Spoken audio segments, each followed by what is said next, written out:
Hi, I am Ilima of the Sex Bots, and this is Starling. We are continuing to read The Fellowship of the Ring. We're about to start chapter 9, almost at the end. We may have to switch books before the end, or rather start a new book. We're going to continue with the adventures of Frodo, and I hope that these have been helping you to sleep better at night. Chapter 9, The Great River. Frodo was roused by Sam. He found that he was lying, well wrapped, under tall, gray-skinned trees, in a quiet corner of the woodlands on the west bank of the Great River. Anduin. He had slept the night away, and the grey of morning was dim among the bare branches. Gimli was busy with a small fire near at hand. They started again before the day was broad. Not that most of the company were eager to hurry southwards. They were content that the decision, which they must make at latest when they came to Rauros and the Tindrock Isle, still lay some days ahead, and they let the river bear them on at its own pace, having no desire to hasten towards the perils that lay beyond, whichever course they took in the end. Aragorn let them drift to the stream as they wished, husbanding their strength against weariness to come. But he insisted that at least they should start early each day and journey on far into the evening, for he felt in his heart that time was pressing, and he feared that the Dark Lord had not been idle while they lingered in Lorien. Nonetheless, they saw no sign of an enemy that day, nor the next. The dull grey hours passed without event. As the third day of their voyage wore on, the lands changed slowly. The trees thinned and then failed altogether. On the eastern bank to their left, they saw long, formless slopes stretching up and away toward the sky. Brown and withered, they looked as if fire had passed over them, leaving no living blade of green, an unfriendly waste without even a broken tree or a bold stone to relieve the emptiness. They had come to the brown lands that lay vast and desolate between southern Mirkwood and the hills of Emin Muil. What pestilence or war or evil deed of the enemy had so blasted all that region, even Aragorn could not tell.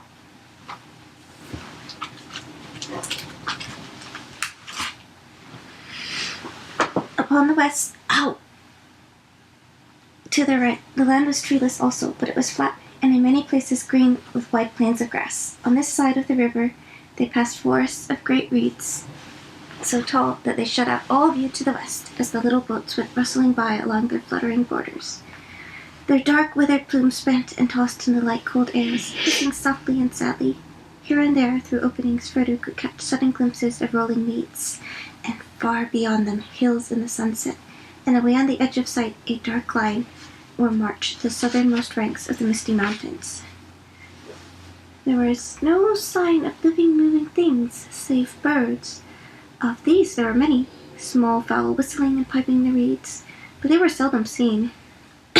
Once or twice the travelers heard the rush and whine of swan wings, and looking up they saw a great phalanx streaming along the sky. Swans, said phalanx. It's a formation that soldiers march in, and they're saying that all the birds are lined up like soldiers. Swans, said Sam, and mighty big ones too. Yes, said Aragorn, and they are black swans. How wide and empty and mournful all this country looks, said Frodo. I always imagined that as one journeyed south it got warmer and merrier, until winter was left behind forever. But we have not journeyed far south yet, answered Aragorn. It is still winter, and we are far from the sea. Here the world is cold until the sudden spring, and we may yet have snow again. Far away down in the Bay of Belfalas, to which Anduin runs, it is warm and merry, maybe, or would be but for the enemy. But here we are not above 60 leagues, I guess, south of the South Farthing, away in your shire, hundreds of long miles yonder. You are looking now southwest across the north plains of the Riddermark, Rohan, the land of the horse lords. Ere long we shall come to the mouth of the Limelight that runs down from Fangorn to join the great river. That is the north boundary of Rohan, and of old all that lay between Limelight and the White Mountains belonged to Rohirrim.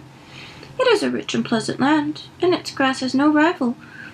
But in these evil days folk do not dwell by the river or ride often to its shores. Anduin is wide, yet the orcs can shoot their arrows far across the stream, and of late it is said they have dared to cross the water and raid the herds and studs of Rohan. Do you know what it means by a stud? What? that it is a male horse that they use as a fodder for the herd. Sam looked from bank to bank uneasily. The trees had seemed hostile before, as if they harbored secret eyes and lurking dangers. Now he wished that the trees were still there. He felt that the company was too naked, afloat in little open boats in the midst of shelterless lands and on a river that was the frontier of war. And the next day or two, as they went on, borne steadily southwards, this feeling of insecurity grew on all the company. For a whole day they took to their paddles and hastened forward. The banks slid by. Soon the river broadened and grew more shallow. Long, stony beaches lay upon the east, and there were gravel shoals in the water, so that careful steering was needed. The brown lands rose into bleak wolds, over which flowed a chill air from the east. On the other side the meads had become rolling downs of withered grass, amidst a land of fen and tussock. Frodo shivered, thinking of the lawns and fountains, the clear sun and gentle rains of Lothlorien. There was little speech and no laughter in any of the boats. Each member of the company was busy with his own thoughts. The heart of Legolas was running under the stars of a summer night in some northern glade amid the beech woods. Gimli was fingering gold in his mind and wondering if it were fit to be wrought into the housing of the lady's gift. Merry and Pippin in the middle boat were ill at ease, for Boromir sat muttering to himself, sometimes biting his nails as if some restlessness or doubt consumed him, sometimes seizing a paddle and driving the boat close to Aragorn's. Then Pippin, who sat in the bow, looking back, caught a queer gleam in his eye as he peered forward, gazing at Frodo. Sam had long ago made up his mind that the boats were maybe not as dangerous as he had been brought up to believe. They were far more uncomfortable than even he had imagined. He was cramped and miserable, having nothing to do but stare at the winterlands crawling by and the grey water on either side of him. Even when the paddles were in use, they did not trust Sam with one. As dusk drew down on the fourth day, he was looking back over the bowed heads of Frodo and Aragorn and the following boats. He was drowsy and longed for camp and the feel of earth under his toes. Suddenly, something caught his eye. At first he stared at it listlessly, then he sat up and rubbed his eyes, but when he looked again he could not see it any more. That night they camped on a small eyot close to the western bank. Sam lay rolled in blankets beside Frodo. "I had a funny dream an hour or two before we stopped, Mr. Frodo," he said. "Or maybe it wasn't a dream. Funny it was, anyway." "Well, what was it?" said Frodo, knowing that Sam would not settle down until he had told his tale, whatever it was. "I haven't seen or thought of anything to make me smile since we left Lothlorien. It wasn't funny that way, Mr. Frodo. It was queer, all wrong, if it wasn't a dream, and you had best hear it. It was like this. I saw a log with eyes." "The log's all right," said Frodo. "There are many in the river. But leave out the eyes." "That I won't," said Sam. "'Twas the eyes that made me sit up, so to speak. I saw what I took to be a log floating down along in the half-light behind Gimli's boat, but I didn't give much heed to it. Then it seemed as if the log was slowly catching us up, and that was peculiar, as you might say, seeing as we were all floating on the stream together. Just then I saw the eyes, two pale sort of points, shiny like on a hump at the near end of the log.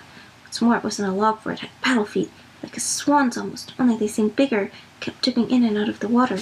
That's when I sat right up and rubbed my eyes, meaning to give a shout if it was still there when I rubbed the drowse out of my head. For whatever it was coming along fast now and getting close behind Gimli. But whether those two lamps spotted me moving and staring, or whether I came to my senses, I don't know.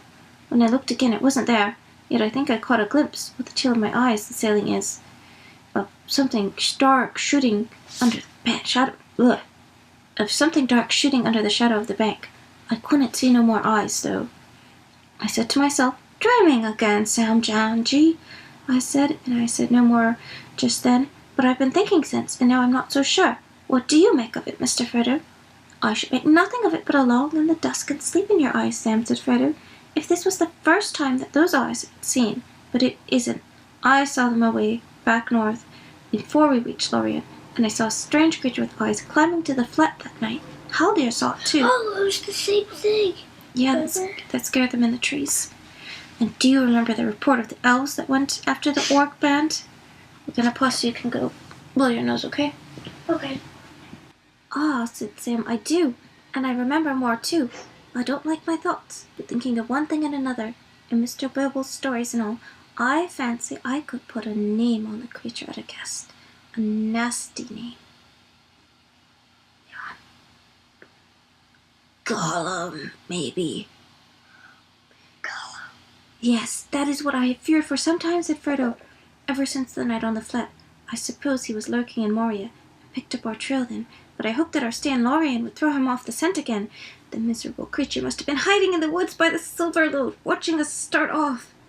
That's about it, said Sam. We'd better be a bit more watchful ourselves, or we'll feel some nasty fingers around our necks one of these nights, if we ever wake up to feel anything. And that's what I was leading up to. No need to trouble Strider or the others tonight. I'll keep watch. I can sleep tomorrow, being no more than luggage in a boat, as you might say. I might, said Frodo, and I might say luggage with eyes. You shall watch, but only if you promise to wake me halfway to the morning if nothing happens before then. In the dead hours, Frodo came out of a deep, dark sleep to find Sam shaking him. It's a shame to wake you, whispered Sam, but that's what you said. There's nothing to tell her, not much. I thought I heard some soft splashing and a sniffing noise a while back, but you hear a lot of such queer sounds by a river at night. He lay down and Frodo sat up, huddled in his blankets, and fought off his sleep. Minutes or hours passed slowly, and nothing happened. Frodo was just yielding to the temptation to lie down again when a dark shape, hardly visible, floated close to one of the moored boats. A long, whitish hand could be dimly seen as it shot out and grabbed the gunwale. Two pale, lamp-like eyes shone coldly as they peered inside, and then they lifted and gazed up at Frodo on the air. They were not more than a yard or two away, and Frodo heard the soft hiss of intaken breath. He stood up, drawing sting from its sheath, and faced the eyes. Immediately their light was shut off. There was another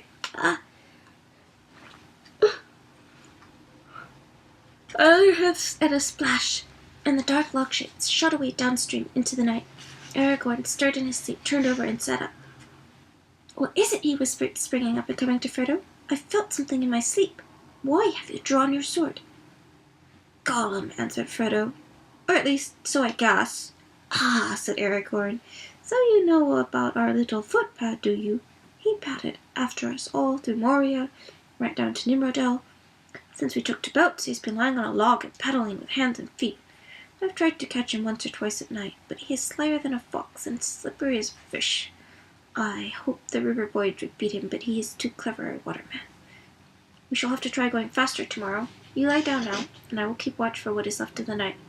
I wish I could lay my hands on the wretch. We might make him useful, but if I cannot, we shall have to try and lose him. He is very dangerous. Quite apart from murder by night on his own account, he may put in any enemy that is about on our track. The night passed without Gollum showing so much as a shadow again. After that the company kept a sharp lookout, but they saw no more of Gollum while the voyage lasted. If he was still following, he was very wary and cunning. At Aragorn's bidding, they paddled now for long spells, and the banks went swiftly by, but they saw little of the country, for they journeyed mostly by night and twilight, resting by day, and lying as hidden as the land allowed. In this way the time passed without event until the 7th day. The weather was still grey and overcast, with wind from the east, but as evening drew into night, the sky away westward cleared, and pools of faint light, yellow and pale green, upland under the grey shores of cloud. There the white rind of the new moon could be seen glimmering in the remote lakes. Sam looked at it and puckered his brows. The next day the country on either side began to change rapidly. The banks began to rise and grow stony. Soon they were passing through a hilly, rocky land, and on both shores there were steep slopes buried in deep brakes of thorn and sloe, tangled with brambles and creepers. Behind them stood low, crumbling cliffs, and chimneys of grey, weathered stone, dark with ivy, and beyond these again there rose high ridges crowned with wind-writhen firs. They were drawing near to the grey hill country of the Emyn Muil, the southern march of Wilderland. There were many birds about the cliffs and the rock chimneys, and all day high in the air flocks of birds went circling, black against the pale sky. As they lay in their camp that day, Aragorn watched the flights doubtfully, wondering if Gollum had been doing some mischief, and the news of their voyage was now moving in the darkness. Later, as the sun was setting, and the company was stirring and getting ready to start again, he descried a dark spot against the fading light, a great bird, high and far off, now wheeling, now flying on slowly southwards. "What is that, Legolas?" he asked, pointing to the northern sky. "Is it, as I think, an eagle?" "Yes," said Legolas. "It is an eagle, a hunting eagle. I wonder what that forebodes. It is far from the mountains." We will not start until it is fully dark, said Aragorn. I think it's a bad sign. I think Aragorn's worried about this eagle. And this is where we will pause. Please keep reading. Tonight. Mother, please. We will, but we'll start it as a new episode. Okay. We have to read it all at once because Darling is going to have his father's tomorrow night and we don't want to mess up the story by reading more to you when he hasn't heard it yet.